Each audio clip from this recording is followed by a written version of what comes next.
तो चलते हैं अपने पहले क्वेश्चन की तरफ।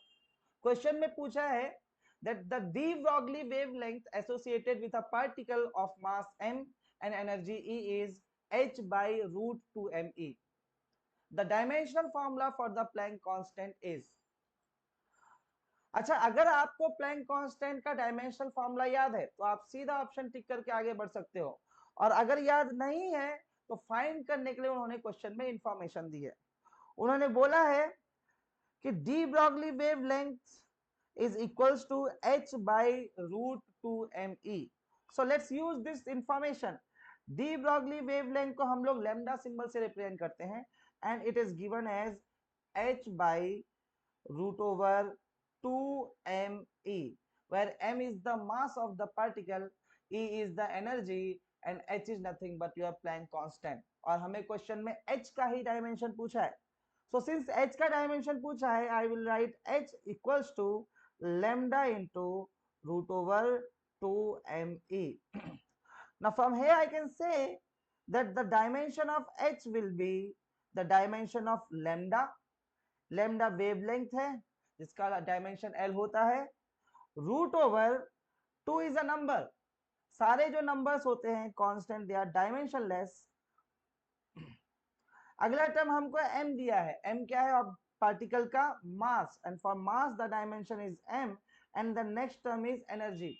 एक बात का ख्याल रखना है, work, heat and energy they all are same type of quantity, इन सबका यूनिट सेम होता है जूल, इसीलिए इनका डायमेंशन भी सेम रहेगा।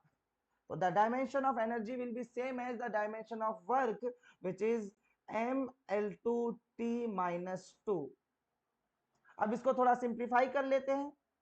सो l देखो रूट के अंदर m इंटू एम है, तो m स्क्वायर वो बाहर आ जाएगा तो m हो जाएगा, l स्क्वायर रूट से बाहर हो जाएगा it will be l, and t raise to minus 2 root से बाहर आएगा it will be t raise to minus 1, which can be further simplified as m, they are 2l, so l raised to 2 and t raised to minus 1, and if I look carefully the option number C is correct।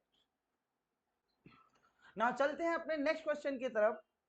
इसमें हमसे पूछा है the dimensional formula of latent heat is.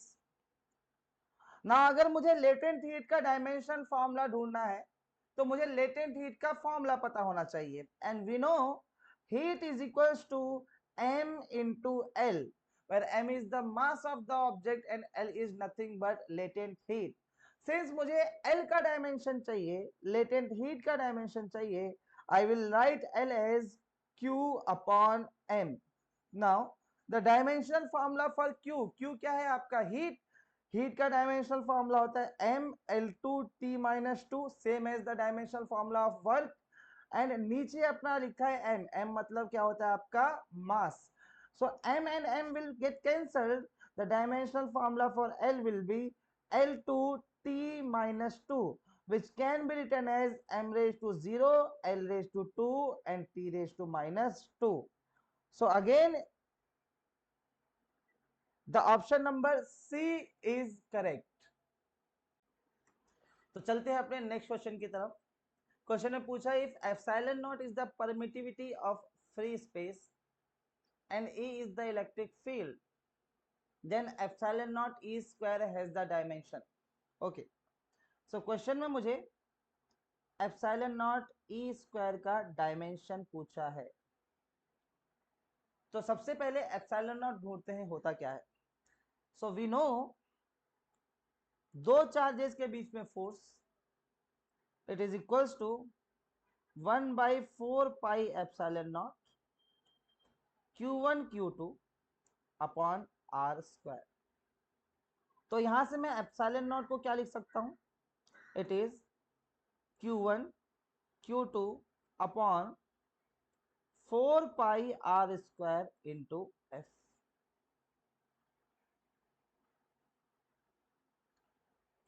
Similarly E is electric field which is defined as force per unit charge। okay, so E भी मिल गया है, epsilon not भी मिल गया है, अब दोनों की वैल्यू इस पर्टिकुलर क्वेश्चन में सब्स्टिट्यूट करते हैं। तो सबसे पहले एप्सिलॉन नॉट पुट करना है, जो कि हमें ये दिया हुआ है। सो इसको पुट करते हैं। It is Q1 Q2 upon 4 pi R square into F, और इंटू हमको क्या करना है बेटा, ई का स्क्वायर। अब ई आपका कितना है, एफ अपॉन क्यू, और इसका स्क्वायर हो जाएगा F square upon Q square. Now see, so dimension आपका कितना आएगा, थोड़ा सा इसको सिंप्लीफाई कर लेंगे तो एक एफ से एक एफ स्क्वायर कट जाएगा, यहाँ पे एफ बचेगा। नाउ डायमेंशन का आंसर होगा, देखो ऊपर देखो, Q1 चार्ज है, Q2 भी चार्ज है, तो चार्ज इंटू चार्ज क्या हो जाएगा, चार्ज का स्क्वायर, और नीचे भी चार्ज का क्या है, स्क्वायर है, तो ये दोनों एक दूसरे क्या कर देंगे, cancel. I will be left with F on numerator, और एफ का डायमेंशन कितना होगा, M L T minus two, और नीचे हमारे पास दो और टर्म बचेंगे, 4 पाई आर स्क्वायर। अब 4 पाई कांस्टेंट है number, and these are dimensionless. अगला टर्म है आर, आर है डिस्टेंस, और डिस्टेंस का डायमेंशन होता है L, and R square, so L square. अब इस चीज को थोड़ा और सिंप्लीफाई कर लेंगे तो हमको मिलेगा M L raise to minus one T raise to minus two. Option number A is correct. तो चलते हैं अपने अगले क्वेश्चन की तरफ। क्वेश्चन में दिया है one main scale division of a vernier caliper is equal to M units if nth division of main scale coincides with n plus 1th division of vernier scale, the least count of the vernier caliper is। so question में हमें vernier caliper का least count ढूंढना है। अब least count का formula हम लोग जानते हैं, it is main scale division minus vernier scale division. Question में उन्होंने मेन स्केल डिवीजन ऑलरेडी यहां दिया है। One main scale division of vernier caliper is equals to m units, मतलब वर्नियर कैलिपर का मेन स्केल डिवीजन जो है it is given as m। तो मेन स्केल डिवीजन हम लोग को भाई मिल गया। अब अगर समहाउ मुझे वर्नियर स्केल डिवीजन मिल जाए तो इसको फॉर्मूला में पुट कर दूंगा and I will gate my answer. और वर्नियर स्केल डिवीजन ढूंढने के लिए उन्होंने क्वेश्चन में एक और इंफॉर्मेशन दे के रखी है, और वो इंफॉर्मेशन ये है, nth division of main scale coincides with n plus 1th division of vernier scale। मतलब मेन स्केल के n डिवीजन वर्नियर स्केल के n plus 1 डिवीजन के बराबर है, which is n into main scale division is equals to n plus 1 into vernier scale division। And main scale division हम लोग को already given है, कितना है बेटा, m। तो n into n is equals to n plus one into vernier scale division.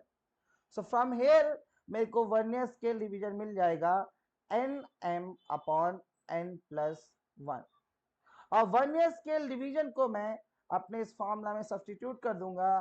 So least count मिलेगा हम लोग को main scale division which is m minus vernier scale division जो हम लोगों ने फाइंड आउट किया, it is N M upon n plus one.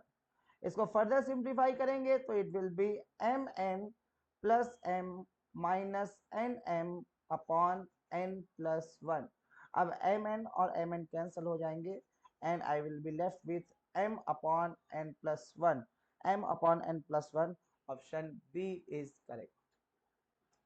So students चलते हैं अब हम लोग अपने नेक्स्ट क्वेश्चन की ओर। क्वेश्चन में पूछा है two vectors a vector and b vector having equal magnitude are inclined at angle theta, then चार ऑप्शन दिए हैं। अब इन चारों ऑप्शन को हम लोग अगर ध्यान से देखें तो या तो हमें a प्लस बी का मैग्नीट्यूड पे कमेंट करना है, या फिर हमें a plus B A minus B के मैग्नीट्यूड पे कमेंट करना है। तो सबसे पहले a प्लस बी का मैग्नीट्यूड देखते हैं, magnitude of a vector plus b vector. अच्छा ये होता कितना है, इसका फॉर्मूला हम लोगों ने सीखा है, it is under root A square plus B square plus 2ab cos theta, where a is magnitude of first vector and b is magnitude of second vector। And question में उन्होंने हमें इंफॉर्मेशन दी है कि दोनों वेक्टर का magnitude same है और जिसकी वैल्यू कितनी है आर, विच मीन्स अपना ए भी आर के बराबर है और बी भी आर के बराबर है। सो ए और बी की जगह यहाँ पे आर सब्स्टिट्यूट कर दो। So when I will substitute it, मुझे मिलेगा अंडर रूट ए की जगह आर पुट करें तो आर स्क्वायर प्लस बी की जगह भी R square plus 2 R which is R square cos theta. अब R square plus R square ये कितना हो जाएगा भाई, ये हो जाएगा 2 R square. So 2 R square plus 2 R square cos theta. And अगर हम लोग ध्यान से देखें तो भाई 2 आर स्क्वायर को कॉमन लिया जा सकता है, तो 2 स्क्वायर को कॉमन लेंगे, अंदर बचेगा 1 प्लस कॉस थीटा। बट ऐसा कोई ऑप्शन मैच नहीं करा बिकॉज सारे ऑप्शन जो है वो थीटा बाई 2 के टर्म्स में है, तो समहाउ मुझे यहाँ पे अब थीटा बाई 2 इंट्रोड्यूस करना पड़ेगा। तो हम लोग कैसे इंट्रोड्यूस करेंगे, यहाँ पे थोड़ा आपको मैथ्स का सहारा लेना पड़ेगा। अब मैथ्स के अकॉर्डिंग cos 2 थीटा जो होता है it is 2 cos square theta minus 1. So by using same formula I can write cos theta as 2 cos square theta by 2 minus 1. So let's write down cos theta as 2 cos square theta by 2 minus 1 और मुझे क्या मिलेगा, it is as under root 2r square 1 plus cos theta को लिखूंगा 2 cos square theta by 2 minus 1। अब सवाल ये कि हम लोग ऐसा लिख क्यों रहे हैं, ऐसा लिखने का फायदा ये है कि ये 1 और -1 कैंसिल हो जाएगा। I will be left with under root 2r square into 2 cos square theta by 2। अब ध्यान से देखो 2 इंटू 2 ये 4 होगा, 4 रूट से बाहर आएगा तो कितना बचेगा 2। आर स्क्वायर रूट से बाहर आएगा तो कितना बचेगा r, and cos square theta by 2 root से बाहर आएगा तो कितना बचेगा cos theta by 2। So the magnitude of a plus b vector is 2r cos theta by 2 and option number A is correct। तो पहले ही ऑप्शन करेक्ट आ गया है और सिंगल करेक्ट है, मतलब बाकी ऑप्शन आपको जज करने की जरूरत नहीं है। सो स्टूडेंट्स 2024 के यूनिट्स एंड मेजरमेंट चैप्टर के पीवाईक्यूज यहाँ पे समाप्त होते हैं और अब हम लोग वेक्टर्स चैप्टर के पीवाईक्यूज करेंगे। सो चलते हैं अपने पहले क्वेश्चन में। फर्स्ट क्वेश्चन में बोला है the angle between q vector and resultant of 2q plus 2p vector and 2q minus 2p vector is. तो हमें किस किस के बीच में एंगल ढूंढना है, एक q वेक्टर और इन दोनों वेक्टर का रिजल्टेंट। अब रिजल्टेंट का मतलब होता है भाई ऐड करना है, तो जब मैं इन दोनों वेक्टर को ऐड करूंगा तो यहां पे देखो 2q, ये 2q प्लस 2q कितना हो जाएगा 4q vector and 2p minus 2p vector they will cancel out. So इन दोनों का रिजल्टेंट आएगा 4q वेक्टर। सो अब q वेक्टर और 4q वेक्टर एक दूसरे के पैरेलल हैं और पैरेलल वेक्टर के बीच का एंगल कितना होता है 0 degree. So option number B is correct. So ये काफी इजी क्वेश्चन था। चलो चलते हैं अपने नेक्स्ट प्रॉब्लम की ओर। अगले क्वेश्चन में दिया है if two vectors A vector and B vector have equal magnitude are inclined at angle theta then. चार ऑप्शन में से कौन सा करेक्ट है हमें चूज करना है। अगर आप चारों ऑप्शन को केयरफुली देखो तो यहाँ पे हमें a प्लस बी वेक्टर का मैग्नीट्यूड कितना है वो देखना है और a माइनस बी वेक्टर का मैग्नीट्यूड कितना है वो भी देखना है। तो सबसे पहले हम लोग फर्स्ट ऑप्शन करेक्ट है यानी वो चेक करते हैं। Let's find out the magnitude of a vector plus b vector. Magnitude of a vector plus b vector कितना होता है, it is root a square plus b square plus 2ab cos theta.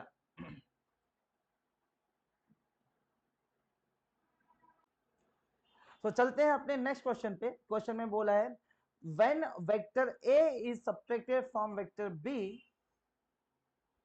it gives a vector equals to 2j cap then magnitude of vector is। मतलब हम लोग को b में से a को सब्ट्रैक्ट करना है तो ये होगा B vector minus A vector, और सब्ट्रैक्ट करने के बाद आंसर कितना आता है, the answer is 2j cap. Now we have to comment on B vector. तो अगर मैं ए वेक्टर को राइट में लेके जाऊं, then I will get B vector equals to 2j cap plus A vector. And question में ए वेक्टर उन्होंने दिया है, कितना दिया है, 2i cap plus 3j cap plus 2k cap. तो ए वेक्टर को हम लोग यहाँ पे ऐसा सब्सटीट्यूट कर देंगे और मुझे मिलेगा B vector equals to 2j cap plus A vector को लिख रहे हैं 2i cap plus 3j cap plus 2k cap. अब हम लोग लाइक टर्म को ऐड कर लेंगे। सो 2i कैप वाला टर्म तो अकेला है, प्लस j कैप वाले दो टर्म है, तो 2j cap plus 3j cap it will be 5j cap, और k कैप वाला टर्म अकेला है, तो it will be 2k cap. This is B vector, but हमें बी वेक्टर का क्या पूछा उन्होंने, मैग्नीट्यूड। तो बी वेक्टर का मैग्नीट्यूड होगा आई कैप जे कैप के कोएफिशिएंट का स्क्वायर करके ऐड करना है। तो आई कैप का कोएफिशिएंट यहाँ पे कितना है 2, तो 2 का स्क्वायर हो गया 4, जे कैप का कोएफिशिएंट है 5, 5 का स्क्वायर 25, एंड के कैप का कोएफिशिएंट है 2, 2 का square 4, 4 plus 4 it will be 8, and 8 plus 25 it will be 33. So magnitude of B will be root over 33. Option number B is correct. Again ये क्वेश्चन काफी simple था। तो चलते हैं अपने नेक्स्ट क्वेश्चन पे। क्वेश्चन में बोला है a vector in X Y plane makes an angle of 30 degree with the Y axis. The magnitude of Y component of the vector is 2√3। The magnitude of X component of the vector will be. तो जैसा जैसा उसने question में बोला है accordingly हम लोग diagram एक बार बना लेते हैं। सो लेट्स से ये अपना एक्स एक्सिस है और ये अपना वाई एक्सिस है, एंड ये है अपना कौन सा वेक्टर, ए वेक्टर। क्वेश्चन में उन्होंने बोला है कि ए वेक्टर वाई एक्सिस से कितना डिग्री का एंगल बना रहा है, 30 डिग्री। तो ए वेक्टर और वाई वेक्टर के वाई एक्सिस के बीच का जो एंगल है, दिस एंगल इज 30 डिग्री। अब मैं ए वेक्टर के दो कंपोनेंट कर सकता हूं, एक कंपोनेंट ऊपर की तरफ आएगा और एक कंपोनेंट राइट की तरफ आएगा। ओके, अच्छा ये वाला कंपोनेंट की वैल्यू होगी a cos 30, एंड नीचे वाले कंपोनेंट की वैल्यू होगी a sin 30। अब क्वेश्चन में उन्होंने क्या बोला है, the magnitude of y component of the vector is a 2√3। तो y कंपोनेंट क्या होता है, वेक्टर का वो कंपोनेंट जो y एक्सिस के अलॉन्ग है। आई थिंक ये वाला जो कंपोनेंट है ये y एक्सिस के अलॉन्ग है, और इस कंपोनेंट की वैल्यू कितनी देके रखी है, 2√3। सो y कंपोनेंट कितना आया है अपना, a cos 30 degree, and this is equals to 2√3। So a cos 30 degree is √3/2, and it is 2√3। √3 cancel कर देंगे और a यहां से मिलेगा 2 इंटू 2 कितना 4। a क्या है यहाँ पे, a वेक्टर का मैग्नीट्यूड। बट क्वेश्चन में उन्होंने a वेक्टर का मैग्नीट्यूड हमसे नहीं पूछा है, उन्होंने क्या पूछा है, the magnitude of x component of the vector will B. इस वेक्टर का x कंपोनेंट, तो हम लोगों ने देखो ए वेक्टर के दो कंपोनेंट किए थे, एक ये वाला और एक ये वाला। इसमें से अगर आप नीचे वाले वेक्टर पे फोकस करो तो ये वेक्टर एक्स एक्सिस के अलोंग है, तो यही वेक्टर आपका एक्स कंपोनेंट है। सो बेसिकली हमें a sin 30 डिग्री की वैल्यू चाहिए। सो a sin 30 degree will be a कितना आया हमारा 4 इंटू साइन 30 कितना होता है 1/2। now 4 into 1/2 and the answer will be 2 unit। so again इस बार 2024 में काफी 23 का ये क्वेश्चन है, एंड वेक्टर्स के काफी इजी क्वेश्चंस आई थे। सो स्टूडेंट्स, वेक्टर्स के पीवाईक्यू खत्म हो चुके हैं और अब हम लोग स्टार्ट करेंगे काइनेमैटिक्स 1D के पीवाईक्यू। पहला question, two cars are travelling towards each other at speed of 20 meter per second each. When the cars are 300 meter apart, both the drivers applies brakes and the car retard at a rate of 2 meter per second square. The distance between them when they come to rest is।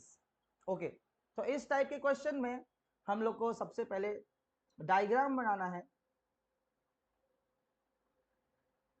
So let's say ये अपनी first car है, और ये second car है, और initially in दोनों car के बीच का जो डिस्टेंस है, this distance is given as 300 metre.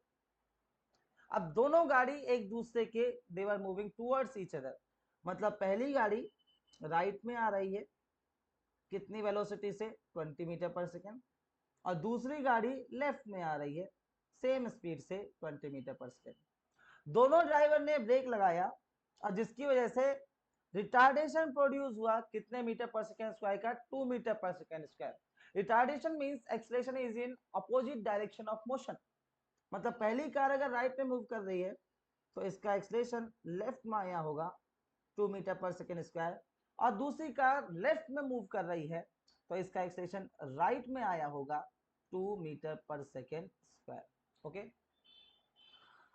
सो अगर रिटार्डेशन हो रहा है तो डेफिनेटली कुछ टाइम के बाद ये रुकेंगी और इनके बीच का सेपरेशन चाहिए। तो लेट्स फाइंड कि पहली कार कितना दूर जाके रुकेगी। तो मान लो ये कार आगे गई, इसकी वेलोसिटी कम होगी और एक टाइम आएगा जब इसकी वेलोसिटी कितनी हो जाएगी, 0। We have to find out this distance, तो हम लोग कैसे यूज करेंगे, we will use the equation v square equal to u square plus 2as। Finally stop हो जाती है, दैट इज v0। u मतलब इनिशियल वेलोसिटी, इस कार की इनिशियल वेलोसिटी 20 है, 20 का स्क्वायर कितना हो जाएगा 400, प्लस 2 इंटू एक्सलेशन को हम लोग -2 पुट करेंगे because it is in opposite direction, into displacement तो हमें फाइंड आउट करना है। I will get 0 equal to 400 minus 4s, and 4s is equals to 400 and s will be 100 metre. मतलब पहली वाली गाड़ी को रुकने के लिए कितना मीटर चलना पड़ेगा, 100 मीटर, 100 मीटर राइट में जाके रुकेगी। एंड दूसरी गाड़ी को अगर हम लोग ध्यान से देखें तो उसका स्पीड और एक्सीलरेशन सेम है, तो इसको भी रुकने के लिए 100 डिस्टेंस आगे जाना पड़ेगा, ये भी 100 मीटर आगे जाके रुकेगी। तो फर्स्ट कार यहाँ पे स्टॉप होगी, सेकेंड कार यहाँ पे स्टॉप होगी, यहाँ पे इसकी वेलोसिटी 0 होगी। सो अगर हम लोग ध्यान से देखें तो अब इन दोनों कार के बीच में इतना सेपरेशन बचा है, इस सेपरेशन को हम लोग x बोल दें और x ही हमें ढूंढना है। अगर मैं इस 100 मीटर और x और ये 100 मीटर इन तीनों डिस्टेंस को मैं ऐड करूं तो मेरे को 300 मिल जाएगा। Then I will get 100 plus x plus 100 equals to 300 metre, और यहाँ से x कितना मिलेगा मुझे, 100 metre. So option number B is correct. रुकने के बाद इन दोनों कार के बीच का सेपरेशन 100 मीटर होगा। सो स्टार्ट करते हैं अगले प्रॉब्लम से। अ train starting from rest first accelerates uniformly up to a speed of 80 km per hour for the time t, then it moves with a constant speed for time 3t, the average speed of the train for this duration will be। तो question में हमसे उन्होंने average speed पूछा है, तो सबसे पहले average speed का हम लोग फॉर्मूला लिख लेंगे। एवरेज स्पीड क्या होता है, it is total distance upon total time. Total distance को टोटल टाइम से डिवाइड कर दो, आपको एवरेज स्पीड मिलेगी। अब जैसा उसने क्वेश्चन में बोला है वैसा डायग्राम बनाने का। मान लो ये पॉइंट है ए, एक कार थी, उसने ए से मूव करना चालू किया एंड इनिशियली आपकी कार जो थी वो रेस्ट पे थी, मतलब ए वाली लोकेशन पे कार रेस्ट पे थी, यहाँ पे उसकी वेलोसिटी कितनी होगी, 0। फिर ये एक्सेलरेट करना चालू करती है, कितने टाइम तक चलती है बेटा, टी टाइम तक, और टी टाइम तक चलते चलते वो बी पर पहुंच जाती है लेट्स से, और बी पे पहुंच के क्वेश्चन में बोला उसकी वेलोसिटी कितनी हो गई है, 80 किलोमीटर पर आवर। ए से बी तक वो एक्सेलरेट करती है, इसका एक्सेलरेशन कांस्टेंट है, और ए से बी तक जाने के लिए उसको कितना टाइम लगा है, टी टाइम लगा है। फिर वो अगेन चलती है और बी से पहुंच जाती है कहां तक बेटा, सी तक। अब बी से लेकर सी तक जाने के लिए उसको कितना टाइम लगा, क्वेश्चन में उन्होंने दिया 3t, और जब वो बी से सी तक गई तो उसकी स्पीड कांस्टेंट है, कांस्टेंट स्पीड से चली है। ओके, सो अगर हम लोग को एवरेज स्पीड चाहिए तो दो चीजें चाहिए रहेंगी, पहला चाहिए रहेगा टोटल डिस्टेंस और दूसरा क्या चाहिए बेटा, टोटल टाइम। तो पहले हम लोग टोटल टाइम लिखते हैं। तो ए से ये जो पूरी जर्नी इसका टाइम कैसे निकालेंगे, ए से बी का जाने का टाइम टी है, बी से सी जाने का टाइम 3t है, तो टोटल टाइम कितना लगेगा, दो टाइम को ऐड कर देंगे, t plus 3t, it is going to be 40। अब हमको क्या चाहिए, डिस्टेंस। तो सबसे पहले आप ए से बी का डिस्टेंस निकाल लो। अब ए से बी तक ऑब्जेक्ट का एक्सेशन कांस्टेंट है, और कांस्टेंट एक्सेशन तो डिस्प्लेसमेंट को आप लिख सकते हो v plus U divided by 2 into time. v मतलब velocity at final location, a to b में फाइनल लोकेशन b है, और यहाँ पे वेलोसिटी कितनी है 80। u मतलब velocity at initial location, a to b में इनिशियल लोकेशन a है और यहाँ पे रेस्ट पे है, रेस्ट पे मतलब वेलोसिटी 0। एंड अपॉन में क्या करना है हम लोग को 2, और a टू b तक जाने का टाइम जो लगा वो कितना लगा आपका t। तो it will be 80 by 2 into T, that will be 40t। So a से b का जो डिस्टेंस आया it is 40t। Now let's find out the distance from b to c। अब b टू c गाड़ी की speed constant है, speed constant तो आप डिस्टेंस को सीधा लिख सकते हो speed multiplied by time. b से c तक कितनी स्पीड से गई वो 80, और कितने टाइम तक चली 3t, तो डिस्टेंस हो जाएगा 80 into 3t, it will B 240t। So b से c तक का जो डिस्टेंस आया दैट इज 240t। बट हमें तो टोटल डिस्टेंस चाहिए ना, टोटल डिस्टेंस कैसे निकालेंगे, a से b का डिस्टेंस और b से c का डिस्टेंस, इन दोनों डिस्टेंस को आप लोग क्या कर दोगे, add.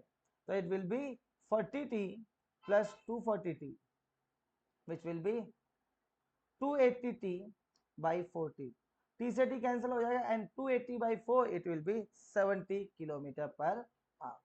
So option number A is correct. So students चलते हैं अपने नेक्स्ट प्रॉब्लम की तरफ। A particle moving in a straight line covers half the distance with speed 6 meter per second, the other half is covered in two equal time intervals with speed 9 meter per second and 15 meter per second respectively. The average speed of the particle during the motion is। अब जैसा हमको ढूंढना है average speed, तो सबसे पहले हम लोग एवरेज स्पीड का फॉर्मूला लिख लेंगे। भाई एवरेज स्पीड का फॉर्मूला होता है क्या, total distance upon total time. Okay, अब जैसा जैसा उसने क्वेश्चन में बोला उसी के हिसाब से अपना डायग्राम बनाओ। तो मान लो पार्टिकल ए से जा रहा था कहां तक, बी तक। Suppose the C point here it is the mid point.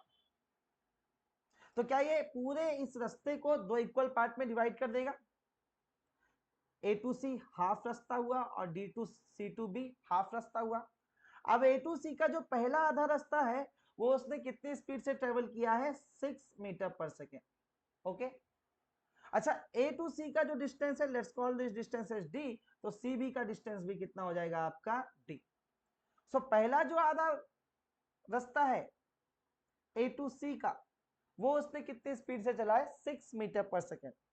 अब क्वेश्चन में आगे बोला कि रिमेनिंग जो आधा रास्ता है सी टू बी का रास्ता जो है, इसको उसने दो डिफरेंट स्पीड से कवर किया है, एक 9 मीटर पर सेकेंड एंड 15 मीटर पर सेकेंड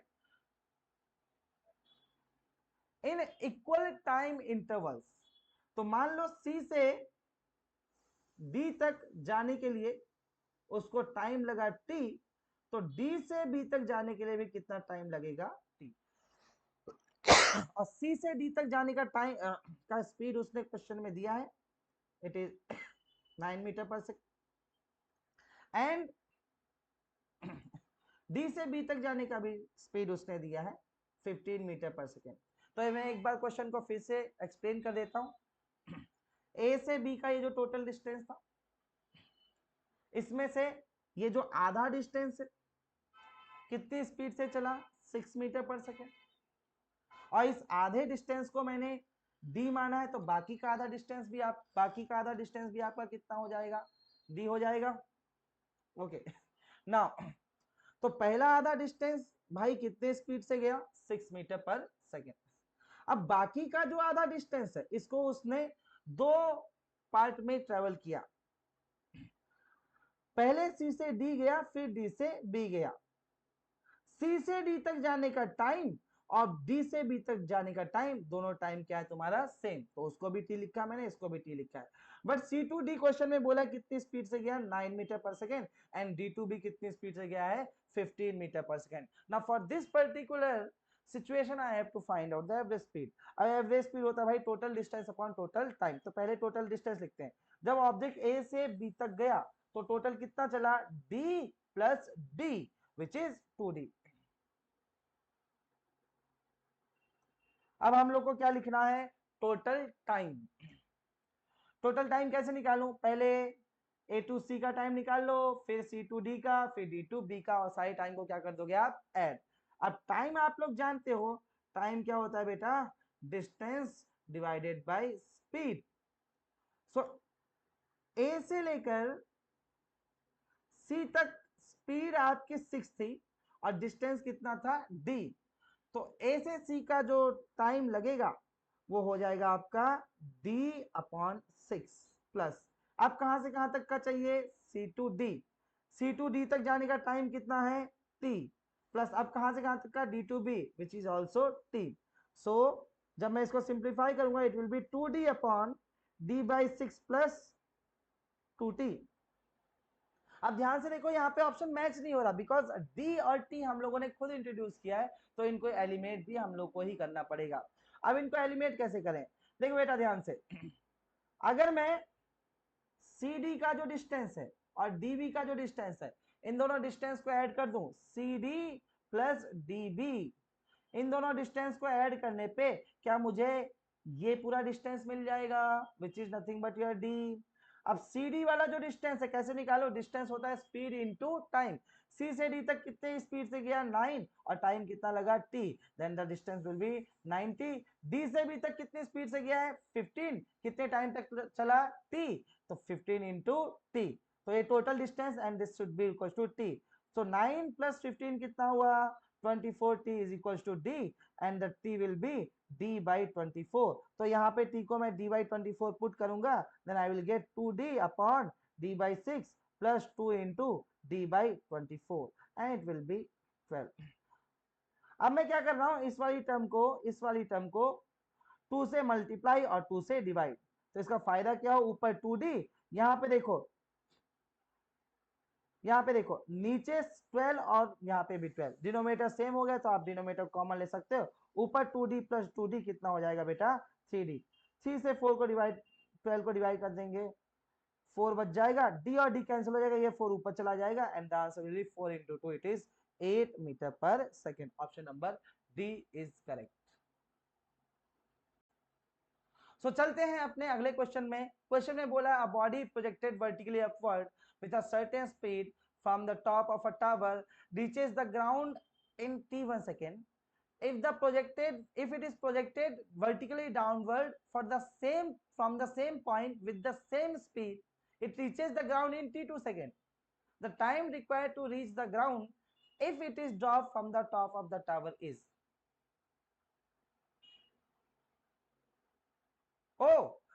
इस क्वेश्चन को एक्चुअली सॉल्व करने की जरूरत ही नहीं है, इसको आप सीधा यूनिट से आंसर दे सकते हो।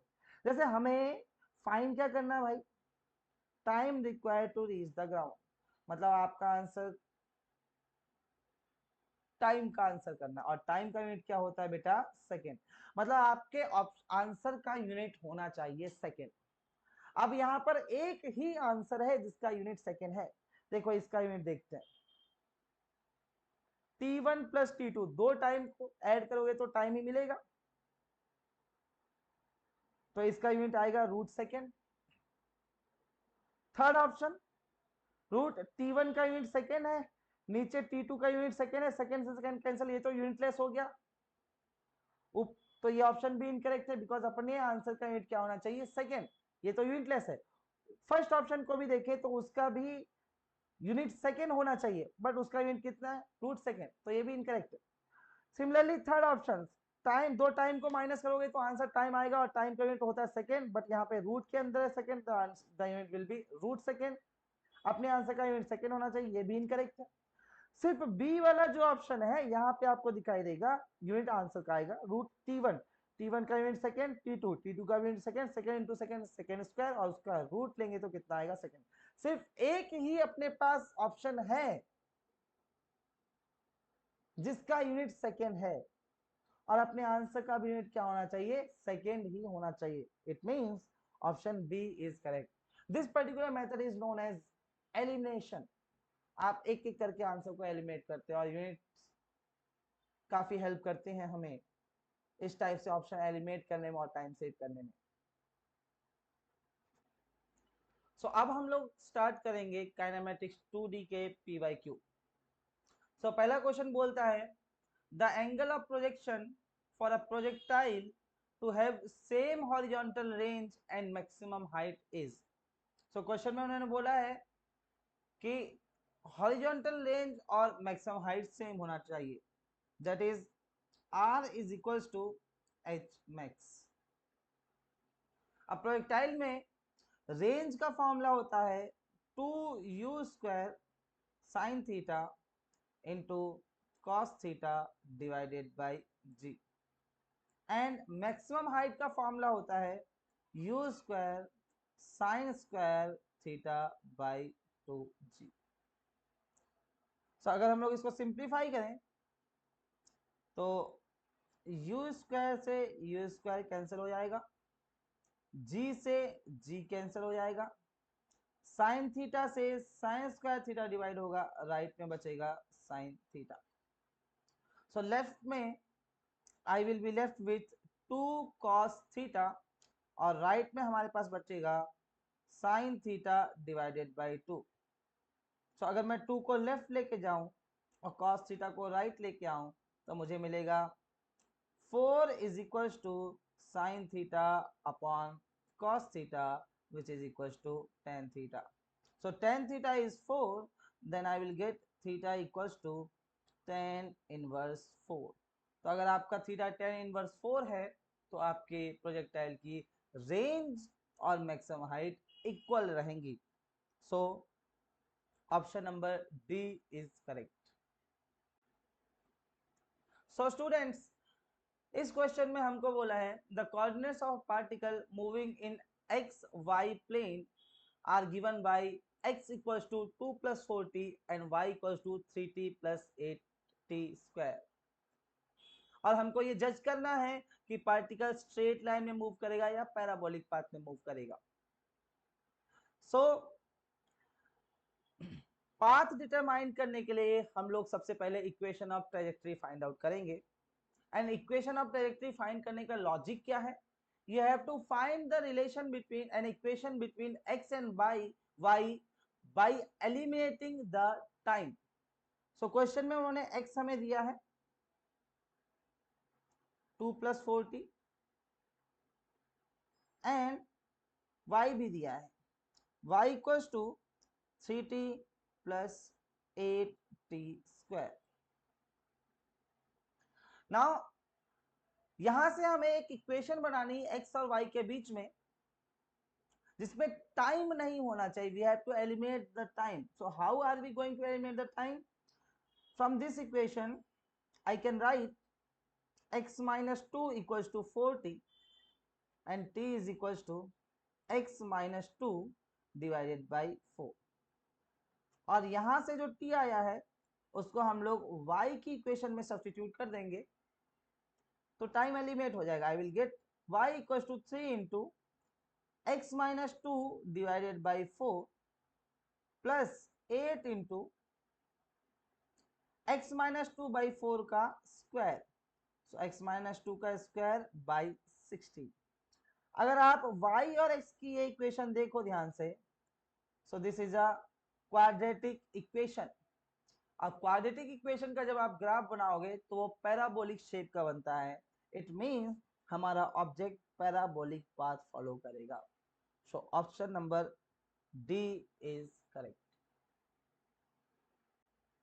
ना इस क्वेश्चन में हमसे पूछा है position of an ant moving in yz plane is given by s equals to 2t square j cap plus 5k cap where t is in second. The magnitude and direction of velocity of the ant at 1 second is। सो हमें particle की velocity पूछी 1 second की, मतलब ये instantaneous velocity है। And instantaneous velocity is defined as ds upon dt। आप displacement को time के रेस्पेक्ट में डिफरेंशिएट कर दो, आपको इंस्टेंटेनियस वेलोसिटी मिलती है। एंड डिस्प्लेसमेंट इतना दिया है, तो इसको डिफरेंशिएट करेंगे तो इंस्टेंटेनियस वेलोसिटी कितना मिलेगा, 2 will remain as it is,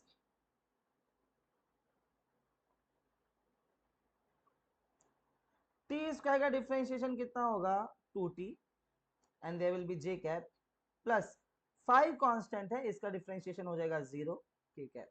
सो ना when I will simplify I will get v equals to 4t j cap. अब आप अगर ध्यान से देखो तो वेलोसिटी के फॉर्मूला में टाइम आया है, अगर आप टाइम की अलग अलग वैल्यू डालोगे तो वेलोसिटी भी अलग अलग आएगी। हमें कितने टाइम की वेलोसिटी चाहिए बेटा, 1 सेकेंड, मतलब इस फॉर्मूला में t की जगह क्या पुट कर देंगे हम लोग 1, then the velocity at t equals to 1 second, it will be 4 into 1, it is 4 meter per second in j cap direction, and j cap represents the positive y direction, so option number D is correct, 4 meter per second in y direction.